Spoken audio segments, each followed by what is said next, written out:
5 الفجر بتوقيت جرينتش، 8 صباحا بتوقيت مصر، والذهب لسه بيكمل صعوده الجنوني. كنا فاتحين عند 3984، وصلنا لغايه 4033 دولار للأونصة في حوالي 5 6 ساعات.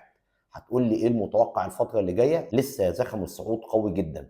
طبعا احنا عندنا صناديق الاستثمار على مستوى العالم بدأت من اول شهر 9 تدخل عمليات شراء كثيفه في الذهب، وده اللي طلعه من 3300 3350 من حوالي شهر، وصل لغايه دلوقتي لغايه 4035. خلي بالك ان صناديق الاستثمار دي بتيجي في فترات معينه من السنه بتعمل عمليات جني ارباح مش زيها زي البنوك المركزيه. البنوك المركزيه بتحتفظ بالذهب، انما صناديق الاستثمار هتيجي فتره هتبيع كميات كبيره جدا من الذهب اللي استحوذت عليه، وبالتالي ده هيؤدي الى هبوط الذهب لفتره ما. عايزك تكون حذر الفتره اللي جايه، ولو انت بتشتري ذهب فيزيكال او ذهب فعلي بتحتفظ بيه او بتتحوط بيه، عايز يكون شراك على مراحل، كل اسبوع 10 ايام تجيب دفعه، او كل اسبوعين 3 تبيع جزء من اللي معاك. بلاش تشتري مره واحده ولا تبيع مره واحده.